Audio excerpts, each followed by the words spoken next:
That's right. You're listening to another episode of the Co-Main Event Mixed Martial Arts Podcast. I'm Chad Dundas, longtime MMA journalist, and for the last 12 years, we've been meeting here every week to break down all the action in the wild, weird, and occasionally wonderful world of mixed martial arts. Ben, it's Tuesday, and longtime listeners of the show will know that for the last dozen years, we've been doing this show on Monday, but at least for the foreseeable future, that's going to change because the co-main event podcast is going to move to Tuesdays. And we hope that doesn't greatly impact anyone's dog walking or Sleep, them falling asleep to the sound of our voices. train ride. I don't know.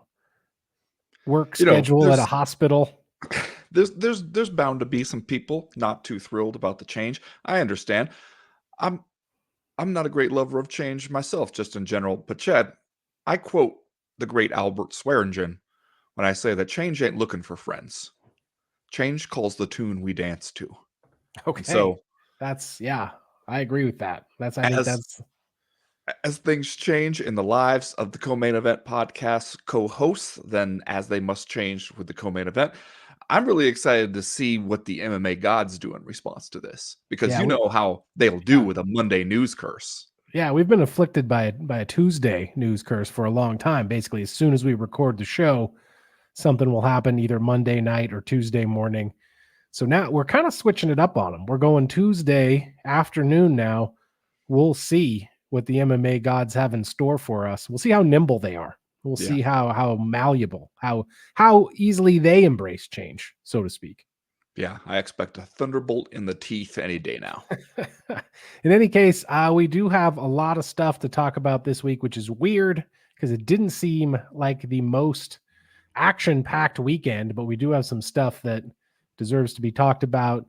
Probably first and foremost, the judge in the UFC antitrust lawsuit has denied the settlement that we thought was finalized. And so now, as of this moment, it looks like we're headed to trial. We're going to talk about that a little bit.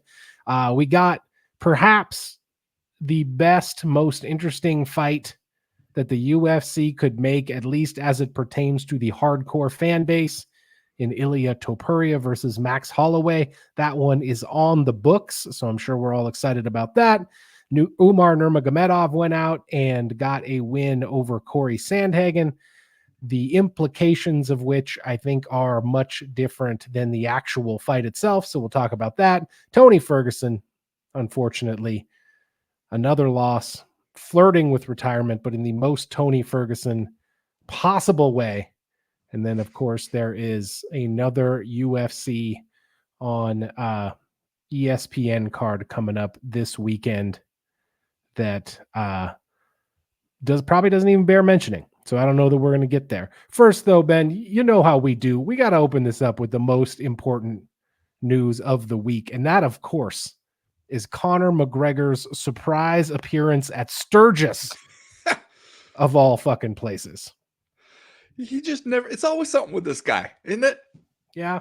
Always something. When you live in Missoula, Montana, there comes a time in the summer when it's hot and there's forest fires and it's smoky outside and you're driving around in your car and you start wondering, why the fuck are there all of these motorcycle people around? And then it hits you. It suddenly dawns on you, oh, it's Sturgis. They are all headed out to the big national motorcycle convention in Sturgis, South Dakota. Draws people from all over. And this year, one of those people that it drew was Conor McGregor, which to me, it's the most surprising place that Conor McGregor has showed up thus far. Because here is a guy with the money, the fame, and the ability to be anywhere he wants in the world at any given time. And this past week, he chose, willingly, we think, to be in fucking Sturgis, South Dakota, for one of the probably trashiest events in the nation. And out there in his Village People ass vest, in his Halloween costume, quality leather vest, just fitting in, you know? He looks like his friends tricked him into wearing that to the biker bar just to see what would happen. Yeah. You know what I mean? They're like, "No, man, you look cool in it. Let's go out to the bar with you wearing that. I think everyone's gonna think you look great." You imagine you're at the Sturgis motorcycle rally. Maybe you go every year. You look across a parking lot or wherever you are. You see Conor McGregor standing there in his leather vest, and you become the "I know that ain't who I think it is" meme, where you're just like, "What? No, You let me get close to see if I can see the tattoo on his chest. Make the sure it's really him." the first thing you probably consider is whether or not you've had too much of the LSD to be ain't seeing Conor ain't no such McGregor. thing as too much.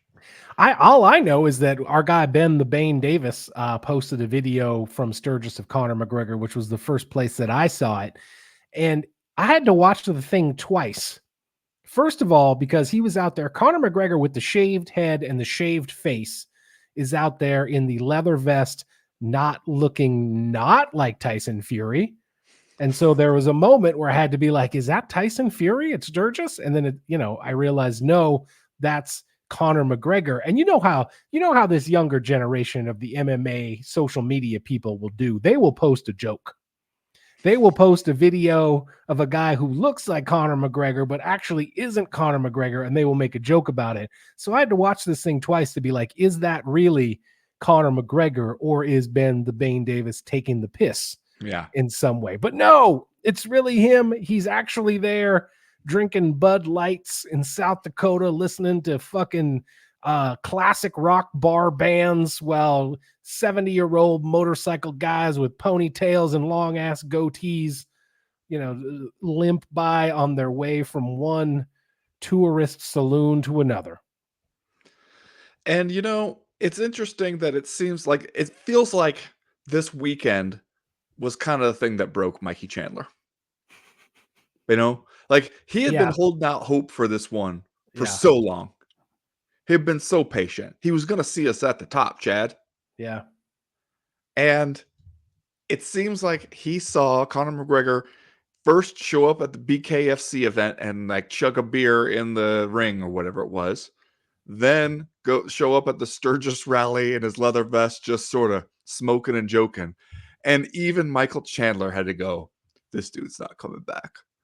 Like, this is not a guy in fight camp, laser focused on getting back in there and challenging me in the cage." Even Michael Chandler had to be like, "Fuck, this is just never going to happen, is it?" He saw this and he was just like, "Man, okay. He's out here doing everything but fighting me. This guy, he'll show up at the UN General Assembly before he'll show up to a UFC fight with Mikey Chandler." And he finally just went, "All right, it ain't happening." And, he went for, I want to read his tweet on the subject, Chad. This is the thing, too, by the way, whenever anybody tries to get me to call it X, and then I go, "What do you call it when somebody sends a thing on X? Did they send an X? Did they post an X?" No, we still say they posted a tweet, man. So they got a problem there. Here's Michael Chandler's tweet/X. "Never mind, guys. I think it's time I finally admit the fight is off. He's Uh, still in stage 2 of the 7 of grief." We could have used an edit there. "Pertaining to his career being over." That's clunky, Mike. It's never mind. yeah. "Figured he'd be closer to 5 by now. Godspeed at the notorious MMA." Can you imagine waiting this many years to fight Conor McGregor and then beginning your tweet with "Never mind, guys"? On second thought, this is like where, you know, you're breaking up with somebody and you're kind of doing the, "When I walk out that door, it's over. Yeah, I'm not coming back. You If better I be real sure this is what you want. Yeah. If I walk out that door, you're never gonna see me again." And they're going like, "I understand. Yeah, I know how it works." And you're going, "All right, putting on my coat now." Like that's kind of what he's doing here. And be like trying to throw a little bit of burn and be like, "Oh yeah, maybe if he wants to prove his career is not actually over, he'll get in here and fight me." No, man. He is out on fucking Rumspringa doing whatever he wants to do. Uh, He's not in the gym training with Michael Chandler's picture on the mirror. God, what a disaster for Mikey Chandler. He's got to be in the midst of a terrible existential crisis at this point, pondering whether truth and reality are constructed fictions at this point, realizing that Conor McGregor would rather go to fucking Sturgis than make millions of dollars fighting you in a cage, which at least in theory is Conor McGregor's fucking job. His job these days is doing whatever he wants. And brother, it's good work if you can get it. You know, kind of don't blame him.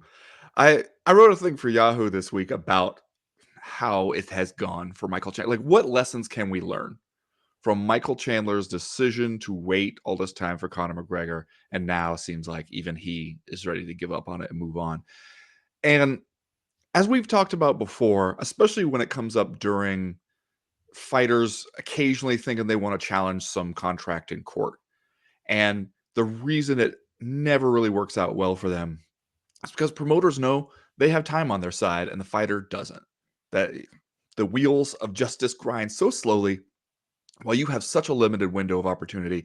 And the promoter's like, all right, if it takes 2 years to get this thing adjudicated, that's fine by us. Is it fine by you? And the fighters go, no, because I'm losing time here sitting on the sidelines waiting for a thing that might not ever happen. And I think the mistakes that Michael Chandler made, the two biggest ones are he waited through an indefinite period where it's like, if you compare it to Francis Ngannou when he waited out his UFC contract and people were going like, you're making a big mistake, man. You should just resign with the UFC and take the money they're willing to give you. He knew how long he had to wait. And then he was going to be free to book a boxing match. And it took him a little longer to book the boxing match than he thought. But it's also, he wasn't dependent on one kind of famously unpredictable person to go along with it when he then could book a fight. He could have fought Tyson Fury, Anthony Joshua, who he did end up fighting, Deontay Wilder, maybe even Alexander Usyk. Like, he had a bunch of options that he could potentially fight and make millions, and it worked out pretty well for him. And Michael Chandler, he's waiting through this unknown period of time for Conor McGregor, who might, for any reason, for a number of reasons you could name that are even separate from the usual MMA reasons, such as like training injury or drug suspension or any other of the things that keep MMA fighters out of action. You could name a half dozen things that might keep Conor McGregor from coming back in a timely fashion or at all. Like, for instance, he might just go off and star in a movie and it might actually go well, you know? And then the next thing you know, the guy's off making movies, doing press tours, and you're sitting around being like, but I've been waiting all this time. Or Chad, he might just put on a leather vest and go to Sturgis. Like, all these things could happen with somebody like Conor McGregor, and you hitched the whole wagon to that guy when you're 38. I think that's where he really went wrong. See at the top, indeed. Reminder, you're listening to the Co-Main Event Podcast Proper. This show drops every Tuesday afternoon for free in your timelines and podcast libraries. But if you want even more of the Co-Main Event, you can find Ben Folks and myself all week over on Patreon. Hit us up at patreon.com/co-main event and get loads of extra audio and video content, as well as access to our official Discord message board where they're talking it up about fights and a lot of other stuff literally all the time. Another great way to support the show is by going to co-mainevent.com and checking out our merchandise shop. We got t-shirts, we got hats, we got hoodies, and lots more. They're flying off the racks. The best-selling Daddest Man on the Planet coffee mug, a great gift for any man in your life. Or you can get a Dundasso t-shirt or hoodie. You can get a Bobby Nuck shirt. You can get a Volcomania shirt. We got it all. Just head to our website, co-mainevent.com, and click the link at the top of the page that says shop. We're partnering with our friends at Superconductor on the shop. They're a brand and design studio from Portland, Oregon. We can't recommend them highly enough for all your design needs. Hit them up at studiosuperconductor.com or on Instagram at Studio Superconductor. Now we're going to talk in a few minutes about the surprising development in the UFC antitrust lawsuit. But first, like we always do about this time, let's do a little bit of listener mail. Listener mail. First piece of listener mail this week comes to us from Dan Alexander, who writes, UFC Abu Dhabi felt like a mixed card. Undoubtedly, my highlight was Tony Ferguson mercifully getting choked out early rather than taking another one of those career-ending beatings. Are the UFC doing him a solid now, matching him up against equally washed opponents? Or did that look in his eye as DC adequately prepared the ground for him to retire mean that we'll see him back, curtain jerky an Apex card, possibly being fed to a wood chipper of an opponent as Dana Nate Diaz versus Kamzat, his arse, please discourse. This is a record. Tony Ferguson, I believe, a record-breaking, 8th loss in a row in the UFC, goes out there and gets choked out quickly and easily by Michael Chiesa on Saturday over there in Abu Dhabi. I don't know if maybe this is just because Michael Chiesa is our neighbor to the west out there in Spokane, Washington, and therefore has a little bit of a place in the heart of this show. But I would take exception to calling Michael Chiesa as equally washed as Tony Ferguson. I don't know that can be said, especially since Tony Ferguson is out here going where no man has gone before in terms of consecutive losses in the UFC. Yeah. And honestly, when you think about it, matching him up with Michael Chiesa was almost kind of merciful. Yeah. Because the way that guy is going to beat you, and it should have been obvious that Michael Chiesa was going to beat him, is he's going to submit you. He's really good at that. He is a big guy for the weight class. He is an excellent grappler. He's very opportunistic when it comes to grabbing submissions. And so he's not going to thump on your skull for 2.5 rounds before putting you away and making us all feel really, really bad. He's going to make kind of quick work of you on the mat.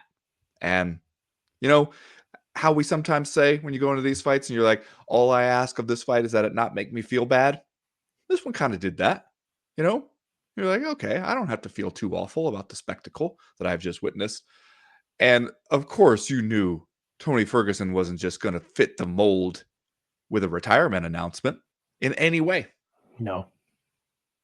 He left one glove? One glove. Believe. Might need the other one. Then doesn't even make it into the back. Doesn't even make it down the aisle before he changes his mind, or before he starts hedging his bets, at least. Flings that glove off into the crowd and tells the camera following him backstage, that ain't the last one. I got work to do. That is the most Tony Ferguson way to go about this. Be weird about the whole glove putting down thing, and then change your mind almost immediately. Yeah. There's this old line of reasoning that says the UFC doesn't want to cut these older guys because they don't want anyone else to nab them and be able to use them for what little promotional purpose they have left. But does Tony Ferguson even have any political capital in terms of being an MMA draw at this point? Let's say the UFC cuts him and he either washes up in the PFL or BKFC or, wherever, Ryzen. Does anyone even still want to watch that shit? Would anyone want to watch Tony Ferguson get his face slashed up by Mike Perry in a bare knuckle boxing fight? Does anybody want to watch Tony Ferguson get knocked out of the rankings and in the PFL welterweight tournament? Immediately? Does anyone, who wants to see that? Who is still interested in watching this guy do the damn thing? Well, yeah, I had that same thought, because especially when somebody like Tony Ferguson, like if you think, okay, him exiting the UFC, you would think kind of right away of BKFC calling him up. I feel like we put up with a lot from BKFC in terms of them scooping up aging UFC fighters. I feel like people would get mad at them for this one, because they know Tony Ferguson would be helpless to turn down that offer. A chance to go do something weird like bare knuckle box. Tony Ferguson does not have it in his DNA to say no to that. And we also know it wouldn't go great, probably. It would see Tony Ferguson. You could just get a glimpse right now of how badly his face would be cut up after bare knuckle boxing Mike Perry or some shit. And nobody does want to see that, man. I feel like they would lose some of the goodwill they have with fans if they were to do that one. And you're right, PFL, I picture him in PFL and I picture him just getting beat by a couple Magomeds and he's out. So I don't know. I it's tough, especially because it's like every single time he has showed up in this losing streak, it feels like he comes in with some new plan that has changed everything. Where he did the boot camp thing, Chad. Remember that? Yeah, Did the David crazy, Goggins. yeah, the David Goggins Hell Week, whatever kind of stuff that he was doing. That was going to get him back in the win column. Didn't work. Then he came back this time and he was like, I went back to doing sparring, went back to doing MMA basically to prepare for this MMA match. Didn't work. And man, it just, at a certain point, you're like, he will keep doing this as long as you let him. But I don't know who wants to continue seeing it, is the thing. Next question this week comes to us from Christian Raider on Patreon, who writes, has anyone checked on Colby Covington since Trump announced Khabib is his favorite fighter? Now, I don't want to get too sidetracked by this, but the fact that Donald Trump was doing an interview with someone named Aiden Ross, who is a gaming streamer, if that tells you anything about how his side of the presidential campaign is going at the moment. He was asked who his favorite fighter was, and he says Khabib Nurmagomedov. Now, this is, I think, instructive in a couple of different ways. Number one, as much as they want to trot him out at UFC events with his own walkout, et cetera, Donald Trump has no idea who any of these fighters are. No fucking idea whatsoever. And he says the only name he knows and can remember, Khabib Nurmagomedov, who I assume Dana White has told him is the greatest of all time, in conversation several times. Doesn't mention Colby Covington, a guy who's been trying to pander, and you basically use his right-wing fanaticism as his calling card in MMA, as his gimmick, basically. Yeah. He doesn't mention Sean Strickland. His whole shit right now is as for the last few years been Trump. And Trump's met Colby Covington like 3 or 4 times, right? Yeah. Had him at the Oval Office, took pictures with the belt. Didn't mention Sean Strickland, who has recently become crowned king of the incels after his brief run with the title. Doesn't mention any of those guys. He mentions Khabib, Dagestani Muslim wrestler Khabib Nurmagomedov, who, if anything, is a very strange choice to be Donald Trump's favorite fighter. As far as I know, the only run-in that they've had that I have seen is the one where Khabib asked him to stop the war in Palestine. And Donald Trump was like, yeah, no, we'll do that. We'll get that done for sure. Just like he does anytime anyone ever asks him to do anything. And I think like this reminds me of journalists trying to make nice with the UFC. In the same way, Colby and Sean Strickland have tried to make nice with the MAGA crowd, trying to like play the game with either of these entities. Doesn't work, man, because they don't give a fuck. They don't care about you at all, right? Like you can try to play the game with them as long as you want, and it's either one slip up or just basic not caring at all. They just blindly blunder through life without thought or care for anyone else in the world. It's just a losing game to try to pander to either of these situations. Yeah. I mean, one of Trump's whole things we've seen is that he expects undying loyalty, but does not reciprocate it. He will let you go to jail for his ass. 100%. Even if he has the power to help you, he will just forget you exist and you will go to prison for him.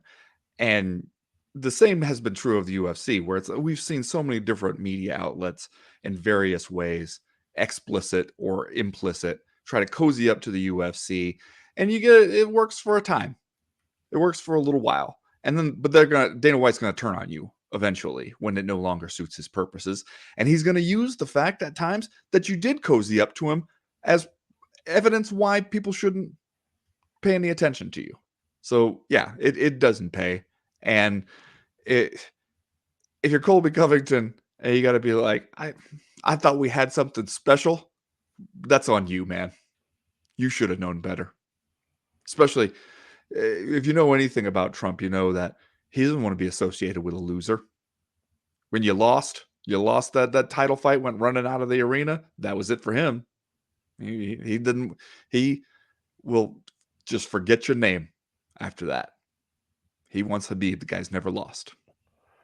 Next question this week comes to us from co-defendant Ken, who writes, so with the UFC 308 news coming out featuring Ankalaev versus Rakic, and with Pereira wanting to fight before the end of the year, and Dana not keen on him at heavyweight just yet, all signs point to Carlos Ulberg getting the next light heavyweight title shot. Do you think Ulberg is worthy?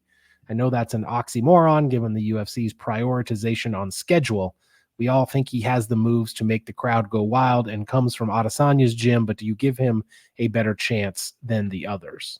Now, I think for starters, co-defendant Ken hits the nail on the head when he says that more than being deserving of a light heavyweight title fight, it's just another example of the UFC looking around and finding who's available on a date that they've already set and booking that guy in a championship fight if they can all at all justify it. And frankly, man, you can justify it for Carlos Ulberg, 10-1 overall, 6 wins in a row in the UFC.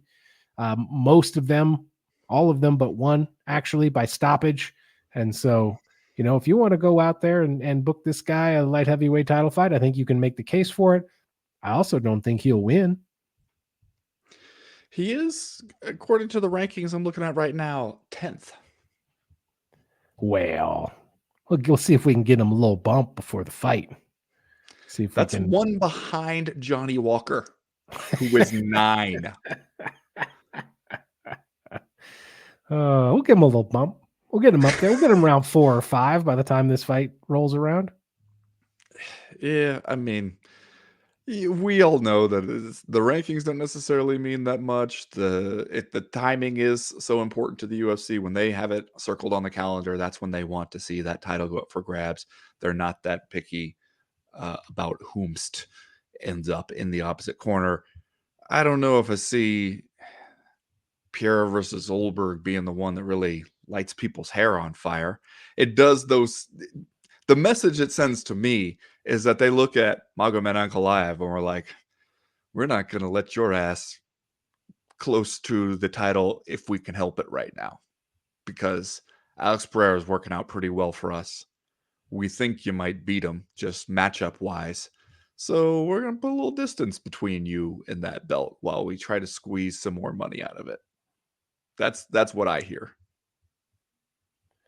Next question this week comes to us from Trent Rhinesmith, who writes, Dana White went to Kevin Iole to plant some seeds last week, and he did a good job getting some folks to think that because he went to school with the judge in the antitrust case, that there is something nefarious going on there. He also snuck this one by Iole, saying ticket prices for Noche UFC were on par with prices for Canelo versus Berlanga. That's not true. Canelo versus Berlanga fans could get in the door for under $500.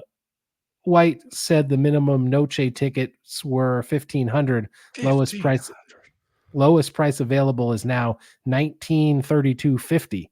Speaking of ticket prices, the dynamic pricing has tumbled on Noche UFC. Highest price at pre-sale was over $17,500.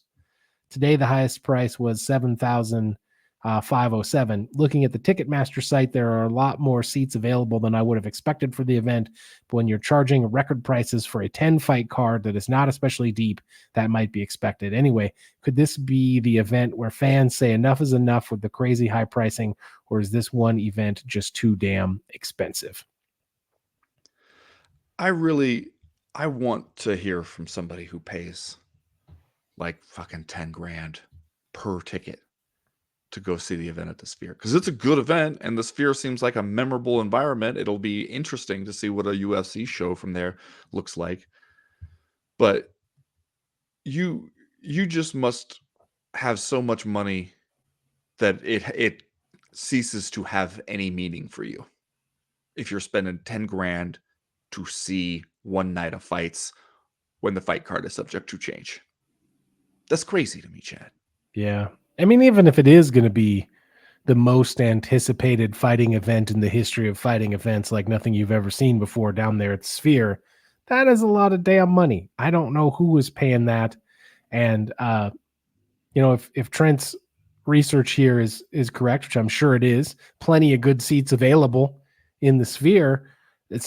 Maybe they did overshoot here, man. Maybe this event, which seems like it is being put on as a Dana White passion project, isn't going to draw as well as they think it is. But it'll be interesting to see what happens. We still got a little bit of time left before we roll this thing out. But I mean, I'm not surprised that people don't want to pay that much money. That's insane. When unless you have relatively good seats to an MMA event, you might as well be watching it on television. Yeah. Like I would go I always say, if you've never been to the UFC, you should go at least once. Try to get seats in the lower bowl where you can see the cage. It's a fun environment. The crowd is electric. It's different from a lot of different sporting events. But if you've been to the UFC a lot, you almost, or at least I have, come around to the idea that in many cases, it is better to watch it on television than to see it live. At least the action in the cage, especially because the UFC does such a great job with production and showing it on television. There's a lot of stuff that happens in an MMA fight where if you are in the second deck or in some of the cheaper seats, you're not going to be able to see it, man. You're going to be watching the big screen anyway. Whatever that means at the Sphere. So instead of paying $7,000 or whatever to have a shitty seat, like pay $90 to watch it on television or sail the high seas, whatever you have to do. And you're probably going to have, you're certainly going to have a better view of the action. I mean, I've been to a ton of UFC events where I sat on media row right up front, and there's not a single one where I didn't end up watching a good portion of the action from every single fight, basically, on the big screen. So you're going to watch TV one way or another. I can understand wanting to be in the Sphere for the environment to see, especially the thing that the Sphere promises is a immersive experience that's unlike any other live event experience. How about this though, Chad? Instead of spending 10 grand, 5 grand, whatever per ticket to go to the UFC in the Sphere, what if you watch it on pay-per-view? You still get to see what kind of cool Sphere shit is going on there. Like, my only experience of what happens inside the Sphere comes from basically people's Instagram stories, and I think it looks rad. How about you spend the $80 or whatever to watch it on pay-per-view, see all the cool shit there, then you turn around and you go see some band you love when they're at the Sphere next. You still probably save several $1,000s in the end. Yeah, I'm sure they're going to do a great job. UFC live production always does a great job. I'm sure it will be different from a lot of the other stuff they do. But at the same time, personally, I'm old. I'm 46 years old. So when I see the Sphere, I think that's an instant migraine, me attending any manner of live event there. But it's just hard for me to imagine what they will do and how they will utilize all of this Sphere technology to enhance your fight experience. Like, I can't imagine they're going to use the all over dome projection weird shit during the actual fights. Like, they will probably make the walkouts seem cool, but what else? Are they going to be showing huge dude wipe advertisements all over the fucking ceiling and shit? I mean, bro, we know that if there's one thing the UFC never misses an opportunity to do, it's slap some sponsor logos all up in the place. Yeah. See, let's say you pay $17,000 and you go and it's just like ads all over the ceiling for whatever weird shipping company is sponsoring the UFC. Hostage tape. Yeah. real UFC sponsor. The trash truck. A multimedia presentation for the Magical Amulet Company. I'm telling you, that's going to be something like that. In any case, that's going to do it for listener mail this week. Thanks to everybody who sent in questions, comments, and concerns for us to answer. If you want to get in touch with the show in future weeks, you know how to do it. Go to the website, co-mainevent.com, and click the link at the top of the page that says email the podcast. That'll get you in touch with us. As for right now, Ben, we got to talk about this UFC antitrust lawsuit, because this was, as far as I was concerned, fairly shocking news a week or so ago when it came out that the judge in this case, Richard Boulware, denied the settlement agreement that the UFC had reached with the plaintiff fighters to pay them $335 million in order to avoid going to court on this thing and to, risk what would happen in the case of a trial. Everybody seemed happy with this settlement. The fighters who got it seemed to indicate that it was about what they expected and what they wanted. The UFC obviously got what it wanted in terms of not having to go to trial and, frankly, pay out a settlement that at this point is sort of a drop in the bucket for what the UFC has and earns and can, spend willy-nilly on whatever it wants. And so here comes the judge. Now, denying this settlement, we got a few months before the trial is supposed to kick off, so there could still be a settlement. But I talked to John Nash this week about this, the MMA reporter that has basically done far and away the best job of covering this story since its inception. And basically he says to me, the judge basically denies this settlement for two reasons. The first reason being that there's actually two different class action claims against the UFC right now. One brought by former fighters that Kung Lee is the sort of headline name for that case. And there's one where Cajun Johnson is the main name associated with it.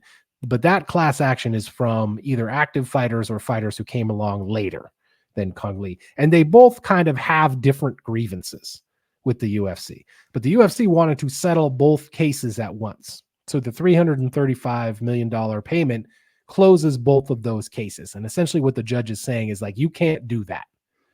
Since these cases have different claims against you, we're not going to settle them both with one payment. I think the other thing he has sort of indicated through his own statements is he kind of thinks the UFC didn't pay the fighters enough money.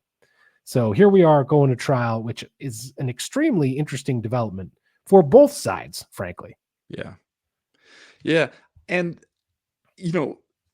I don't think we'll shock anybody in the listening audience by saying that neither one of us are legal experts. Oh, really? I You consider were married to myself one, but I that does consider not myself to be one of the world's premier experts in all legal matters. sleeping next to a person who knows the law does not help you very much when it comes to understanding this.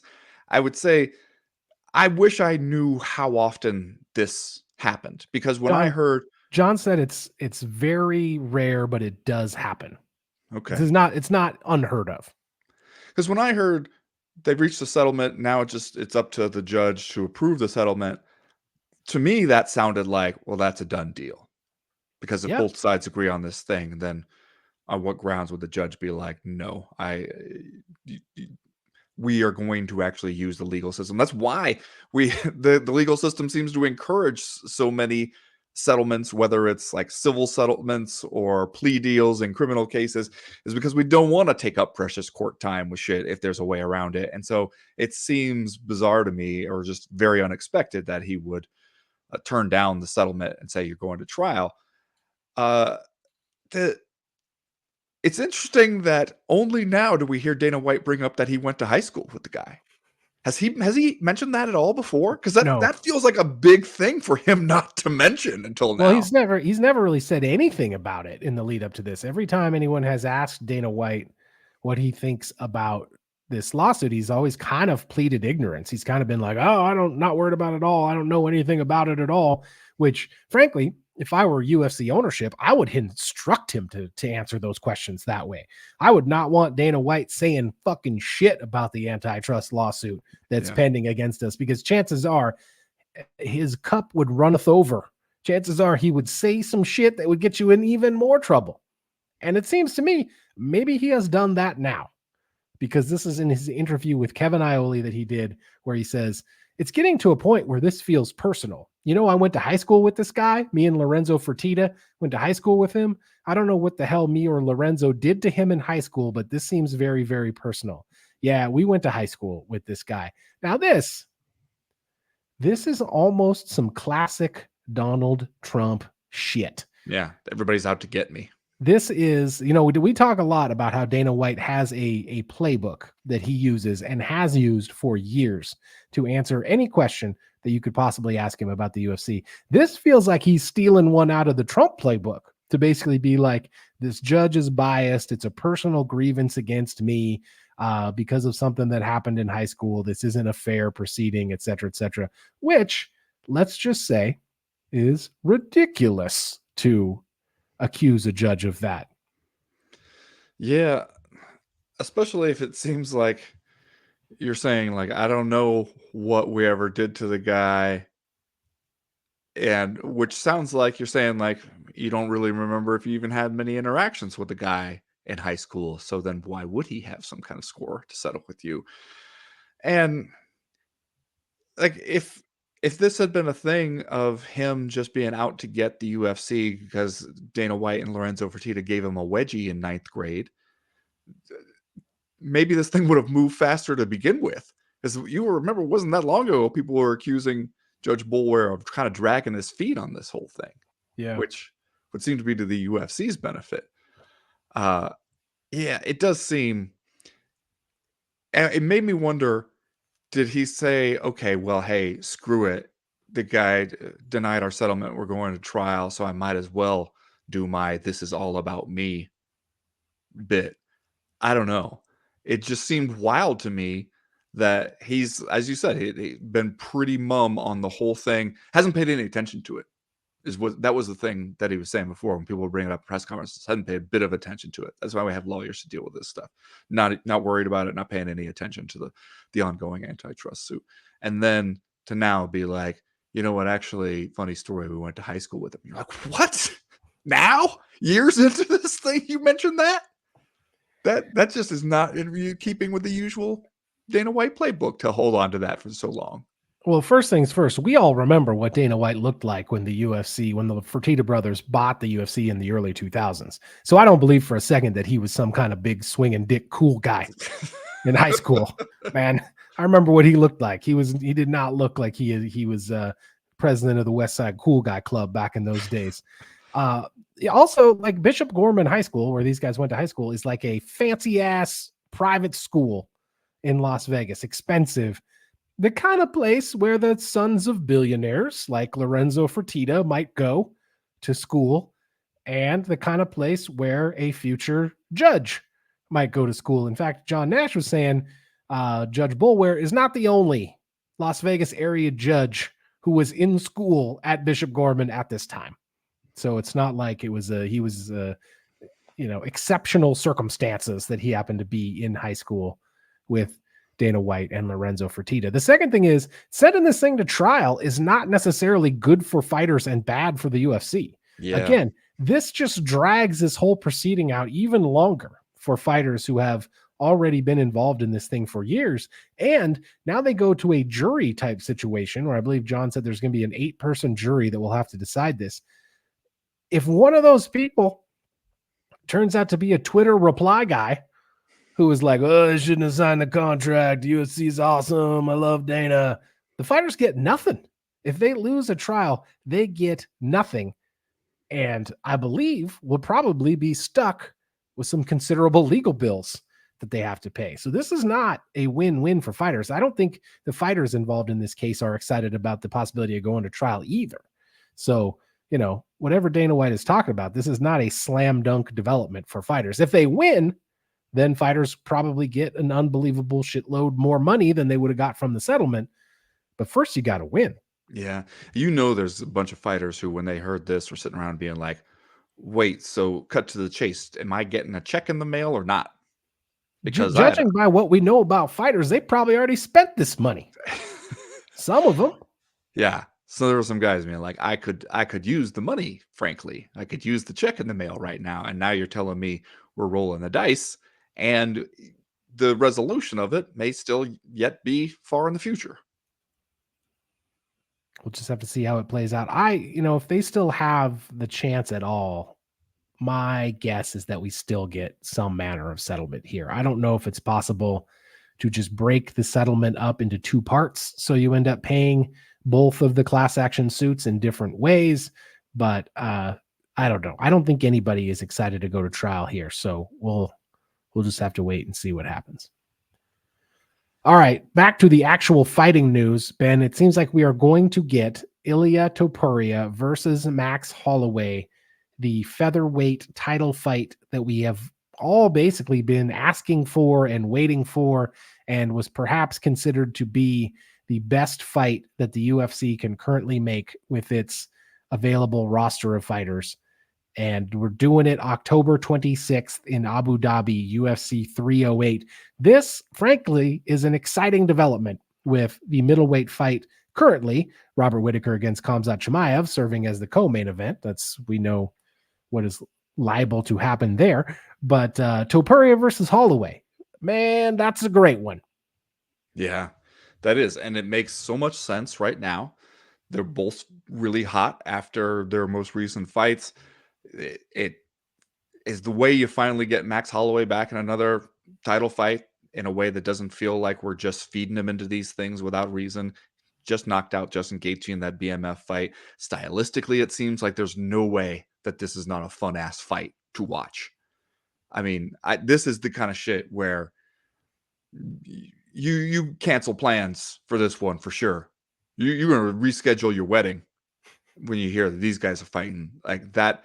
That is pretty much the biggest fight you can make in the division right now. And I'm glad to see that this is one where all you really had to do was get both guys to sign on the line, which is dotted, and it works for everybody. Yeah, despite the fact that historically the UFC has hung its hat on the idea that it gives fans the fights they want to see, we don't always get that anymore. You know, John Jones versus Francis Ngannou being the biggest case in point recently. And so the fact that they go out and they get Ilia Topuria versus Max Holloway done, to me, is very cool and very exciting. And I can't wait to watch this fight in October. And, you know, it is yet another fight where I can't sit here right now and tell you what's going to happen. Ilia Topuria hasn't been champ that long. He's an undefeated guy, 15-0. He has had a tremendous run through the UFC up to this point. Looked very impressive against Alexander Volkanovski at UFC 298 back in February. Seems to be a guy who both looks and feels the part of a big-time superstar champion. In terms of the custom suits and the hairstyles, and always looks like he's coming and going from a calendar shoot. And so he seems in every way like he might be the big time future of this division. But I guess in order to get there, you got to beat the current standard bearer or the very recent standard bearer of the division in Max Holloway, another very popular guy, another guy who has at one time been considered the best 145-pound fighter in the world. And on top of that, a tremendous matchup of styles, I think, between two guys who both would rather strike than do anything else. And so, yeah, this one is one to circle on your calendar. This is maybe the most anticipated fight for the rest of the year, at least among hardcore fans. This is one to really, I think, be excited about. Yeah. Have we said what we're doing with that BMF belt?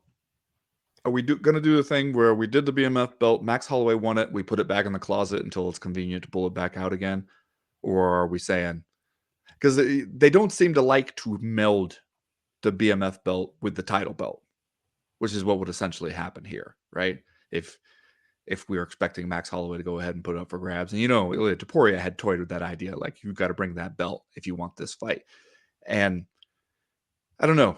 Is this where we just admit that the BMF belt is not a thing that is ever defended? That anytime it goes up for grabs, we should act like it's Conor McGregor winning a world title and it will never be defended? Wow, burn. Are you asking me if this is a title unification fight? I don't know that. I don't see why you wouldn't. I don't see why you wouldn't bring the Because BMF then it belt. loses its meaning if once one person or the other wins, then one person has both those belts, and then therefore that the BMF belt would just move around with whoever happens to be featherweight champ, and then it loses what the UFC wants it to do, which is to serve as an artificial way to inject meaning into a bout that we just think is rad and want to give a special spotlight to, which I think that's fine, honestly, if that's what you want, because it is kind of a novelty belt to begin with and has existed across different weight classes at this point. And so it's just sort of like, yeah, why not? Why not just fucking do it? But I guess it would be nice for them to just come out and be like, no, the BMF belt does not get defended. The BMF belt is a trophy given on the night, and you take it home with you, and you are one of the BMF champs. It's not an ongoing thing you carry around with you. Okay. But what your comment presupposes is that the BMF belt has some meaning now of any kind, which obviously it Yes, does not. it So does. I People would think care. It works. It's dumb, I agree, and it's a gimmick, but it works on people. what you do here is you have Max Holloway bring the BMF belt, and whatever happens, whoever wins this fight, they are then required to have a very serious press conference where they announce that they are vacating the BMF title because they don't think they can handle the obvious stress and strain and expectations that come along with being BMF champ and UFC featherweight champ at the same time. Kayfabe is what you're Yeah. asking for. I want tears. The guy's up there, with the handkerchief dotting his eye, Yeah. talking about Beginning how, the press conference by saying, "This is the hardest thing I've ever had to do." yes, yeah, do that. That would be amazing. All right. If I told you had to pick between Topuria versus Holloway and the idea that John Jones would fight Tom Aspinall, if both of those things were happening on the same night, which one would you take? I'd take John Jones and Tom Aspinall, Yeah, honestly. I agree. But that doesn't seem Although to be in the cards at this point. So, I will say this, I think that there is a very, very good chance that Holloway and Topuria would be a better fight, a yeah, more exciting fight, a more just like technically entertaining fight, and probably a longer fight. If you got to spend 10 grand a ticket to go see it like at the Sphere, you're going to get more for your money out of Topuria versus Holloway. But John Jones versus Tom Aspinall has that appeal of baddest man on the planet yeah, vibes. yeah. The two heavyweights who seem like the best heavyweights in the world, and to have them fight right now, that would give you that special appeal that only the heavyweight title can give you.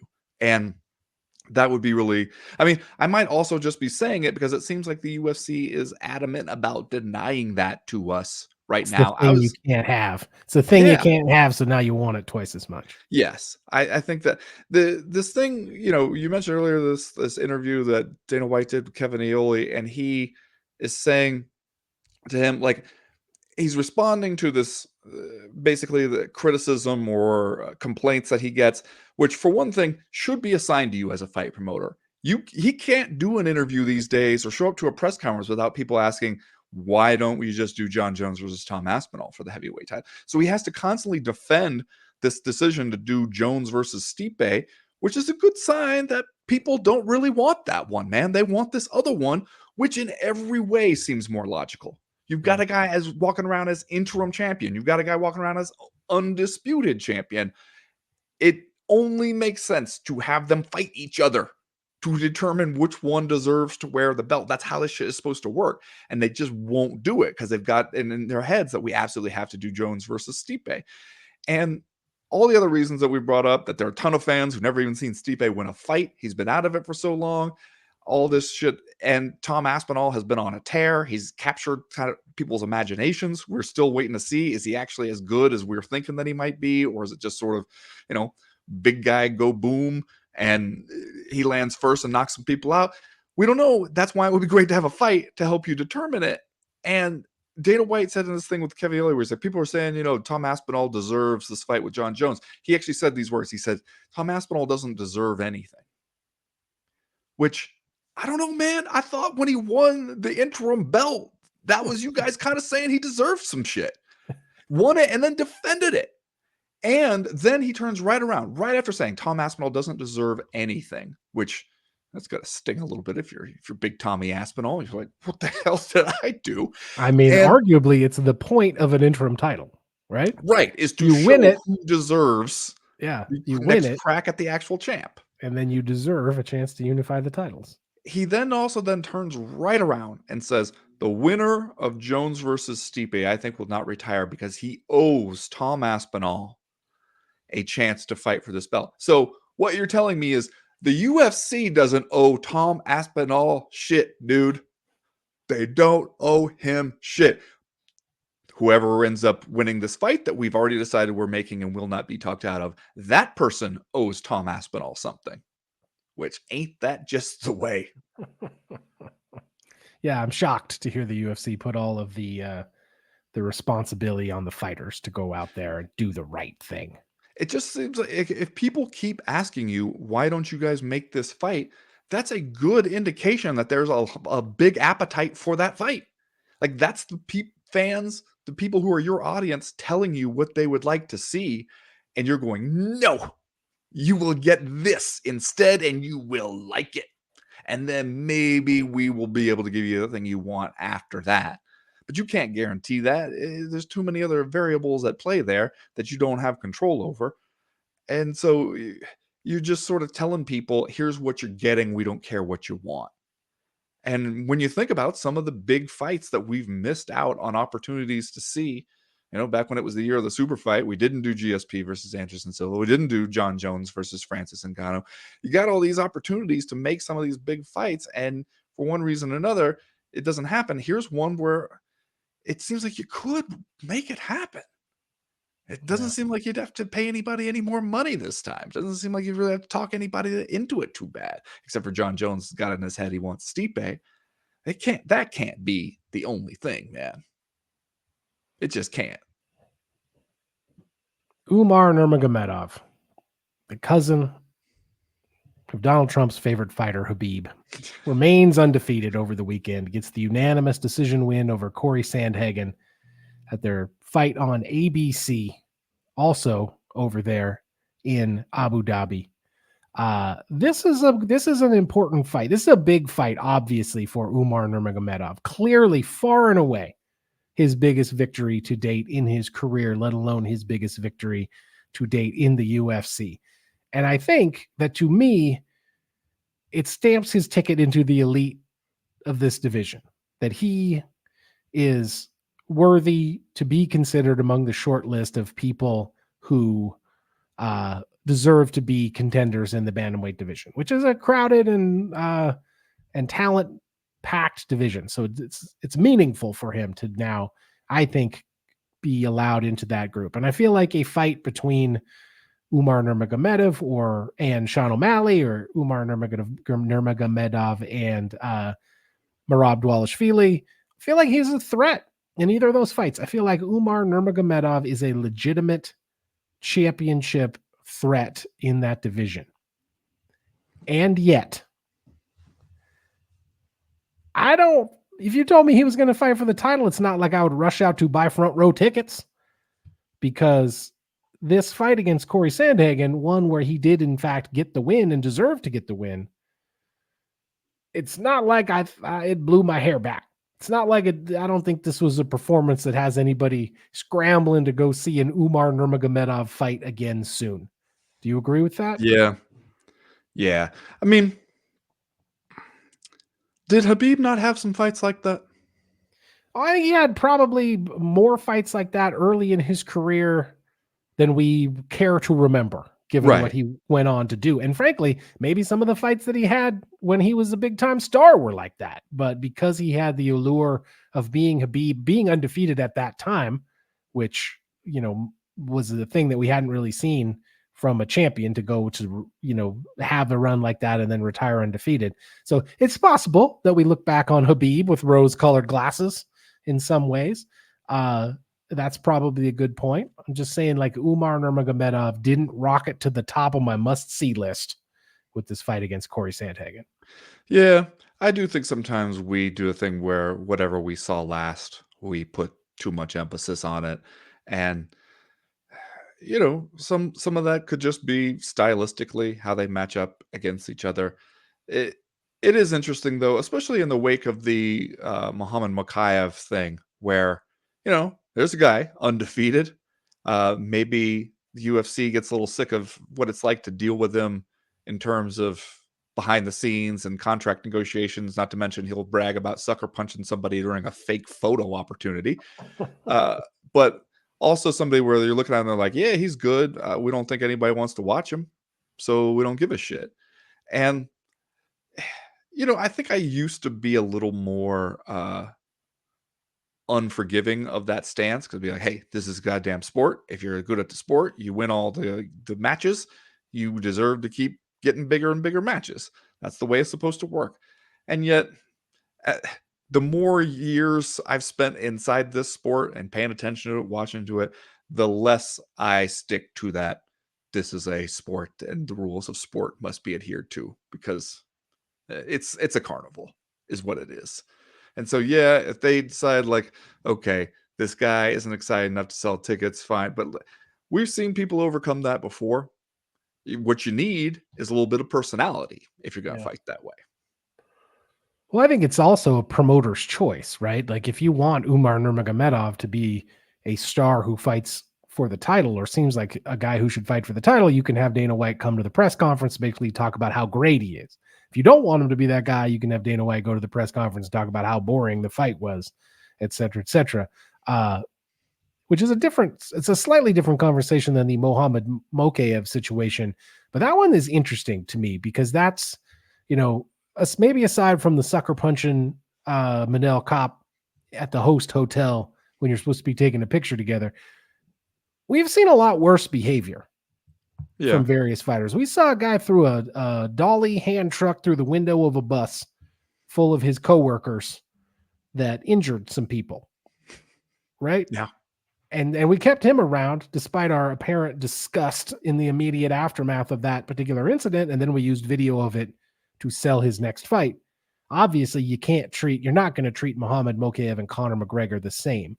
But at the same time, to come out and be like, this guy is a pain in the ass to deal with, and so we are not going to re-sign him, despite the fact that he is obviously a talented potential top contender in that division. It's very weird. I don't think I'm not going to read too much into it because I don't think the UFC thinks this deeply, but it's almost like a warning to other people that is like, look, man, don't be a pain in the ass. Yeah. Be easy to deal with because we don't care who you are. We can give you your walking papers. Yeah. That could very well be the part of the message being sent there. All right, that's going to do it this week for the Co-Main Event podcast. Thanks, everybody, for listening. We are over on the Patreon page all week. Join us over there, patreon.com/co-main event. We have several handy tiers of patronage. We would love to see you over there. Thanks for listening. We will be back next week on Tuesday, or we'll see you over on the Patreon page. As for right now, we are done. We are through. We are out.